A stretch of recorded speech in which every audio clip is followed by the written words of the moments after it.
Hi everyone, welcome back to my channel. How are you all doing today?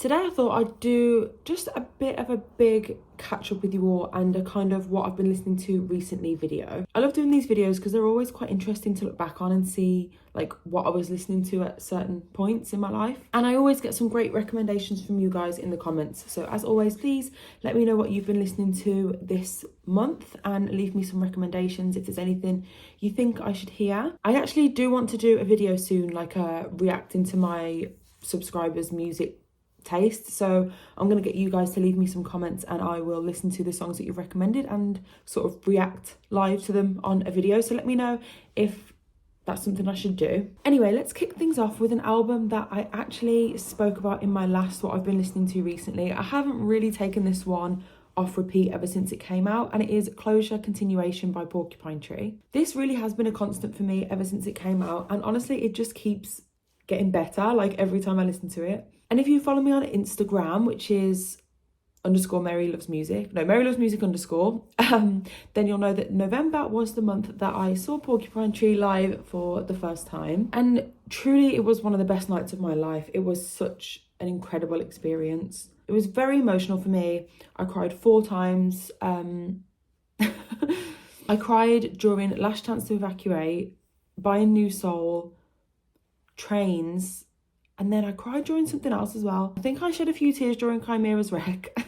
But it was just really like a glorious night and a glorious celebration of literally some of the best music that's ever been written. And unfortunately, I don't have any videos to show you because you weren't allowed to film any videos at the show or take any photos, which at the time I actually really did appreciate because it meant that there wasn't like a sea of phones. But now I'm kind of sad because I don't have any videos to look back on. And I'm like, a bit scared that it might fade out of my mind. Like, I don't know if any of you get this, but I'm like worried that the memories are gonna like slowly slip away out of my mind. But my point in saying that was seeing these songs live have really just elevated them for me and made me love them even more than I thought possible. So I've been listening to a lot of Closure Continuation. Seeing Chimera's Wreck and Heard Culling live were like the stars of the show for me. They were absolutely incredible. I really just couldn't believe what I was witnessing. Like, it was a very special night for me and one that hopefully I won't be forgetting in a hurry. So yeah, I've been bopping Closure Continuation ever since the concert. The second band that I've been listening to a lot this month is Slipknot. So if you are from the UK,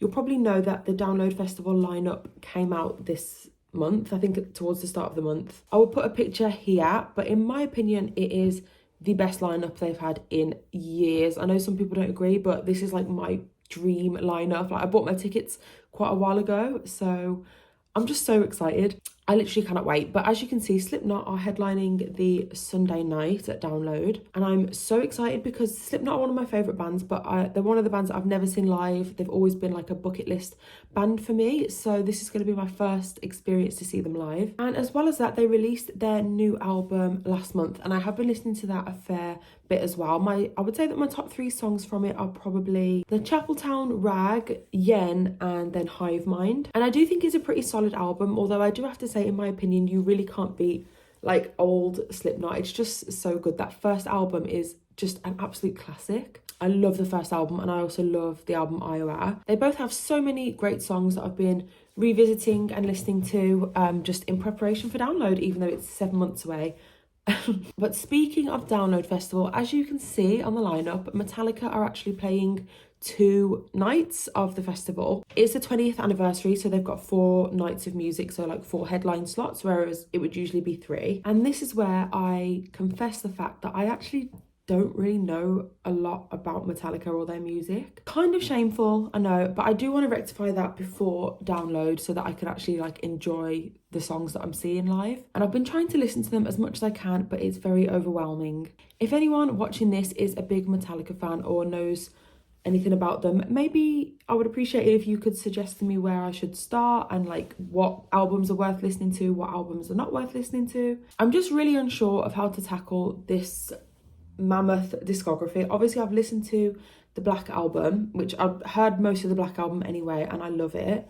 And I've also listened to Master of Puppets, but now I don't really know where to go with their music, and I want to be able to like enjoy it in the moment when I see them, especially as they're playing 2 nights, so there's going to be a hell of a lot of songs. Why is there a fly every single time I try and film? Go away. Anyway, To conclude, if you are well versed in Metallica's music, then please leave me a comment and let me know what I should go to next. So October really was a great month for music. A lot of my favourite artists released albums in the month of October, and the best album that I think was released in October was The Car by Arctic Monkeys. As you guys may know, Arctic Monkeys are one of my all-time favourite bands. Absolutely love them, and they have been for a very long time, so I'm always excited when they release something new, and we have been waiting so long for this album. It has been torture, and it definitely didn't disappoint for me. It definitely took a few listens to grow on me, but after having it on repeat for like 2, 3, 4 days, I really kind of understood what they were trying to do and like got the message behind the album. My favourite song from the whole album is Big Ideas. I think the strings are absolutely stunning and just gorgeous, and I really love the lyrics as well. I think it's very honest and quite endearing to hear that from Alex. Another one of my favourites is Body Paint, because Alex's voice is just top tier, and the song is so unique and different. And probably my final favourite would be I Ain't Quite Where I Think I Am. I've actually seen them live next year at a stadium. I hate stadium gigs, but it should be good, and I'm looking forward to seeing these songs live and how they like present themselves, especially I suppose the atmosphere in a stadium and like the fact that it's outside might be nice for some of these songs, but let's just hope it doesn't rain. But yeah, I just love the whole album. I think it flows really nicely. I just have one complaint, that I think it's too short. Could have done with like 12 songs, maybe not 10, but it is still a beautiful album. And probably my favourite thing about the album is how much it's pissing off people that just want them to sound like they did 15 years ago. It's a beautiful thing to see. So next up is a band that I cannot believe it's taken me this long to listen to. Like, I'm quite embarrassed actually. I've only been listening to them for a few months, and they are just so up my street. I really should have started listening to them earlier. But it's Greta Van Fleet, and especially their latest album, The Battle at Garden's Gate. I love all their music, to be honest, but I think this album is definitely the strongest out of the stuff that I've heard. Every song is so different, but the whole album has a really... I don't know if you can see my cat like in the corner of the room there, but it looks really freaky. Anyway, every song is really different, but I do think that the whole album has a very like coherent and consistent sound, and it flows really well, which I think is quite hard to do these days, when like to make every song sound different, but the whole album is quite the same. And I just think it's absolutely beautiful.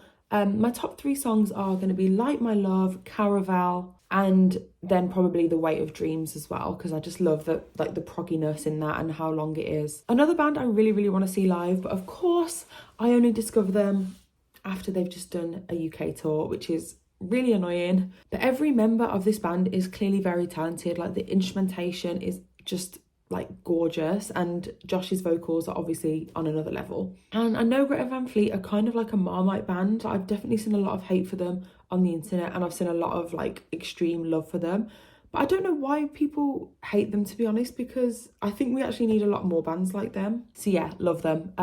Moving on, another album that I have been really obsessed with over the past sort of week even is the album Changes by King Gizzard and the Lizard Wizard.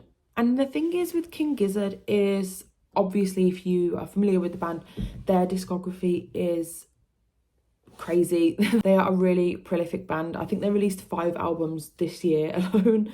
And their body of work is possibly one of the most overwhelming things in the world if you've never heard like a single song or album by them. And that was what kind of put me off for the longest time, because I was literally like, where the hell do I start with this? And I think I probably had like some preconceived notions, but I'm now full of regret that it took me so long to actually get into them, because they are incredible. So the album Changes is their latest release. It only came out at the end of October, and I have been playing it non-stop, like on repeat, keep repeating it. I think it's incredible. This little stinker wants to make an appearance again. Have you ever seen such a cute little cat?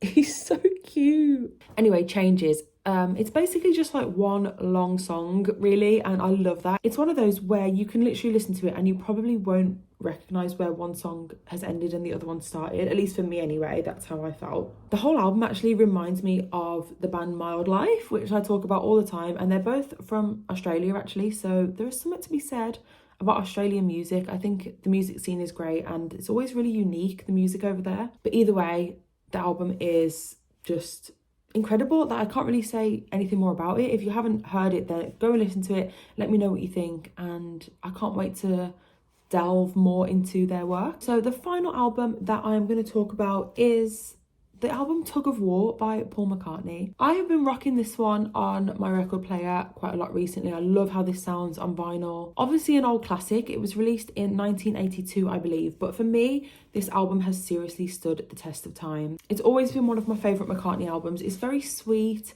It's very soft, it's very cutesy and at times. It's beautifully melodic and it's full of like sing-along choruses. Take It Away is probably my favourite song on the album. I know it's a bit cheesy, but I just love how like feel good it is and catchy, and you can really sing along to it. And I love all the backing vocals as well. They are absolutely stunning, the female backing vocals. I also love the song Somebody Who Cares. I just think it's so cute, and the guitar tone is beautiful, and I love how it starts with the acoustic and then electric guitar comes in, and the whole tone of it is just really, really beautiful. And I love how stripped back it is, and it just kind of makes the vocals the main event, which I love. And of course I have to mention that this album is home to the song Here Today, which truly is one of the most beautiful, moving songs ever written, ever. And it fits so nicely in the album, and overall I just think the whole thing is a masterpiece. So let me know if you agree. And there we go. So as the year comes to a close, I've got plenty of videos coming up. I'm going to be doing a Christmas related video, of course. I'm going to be doing one of my all-time favourite videos, which is like a yearly roundup of my music stats, so I can show you guys what songs I've been listening to the most this year, and what albums I've been listening to the most this year. I'm also going to do a top 10 albums of 2022 video, so definitely subscribe so you don't miss those. As always, thank you so much for watching, and I will see you guys very soon. I'll be back with another video.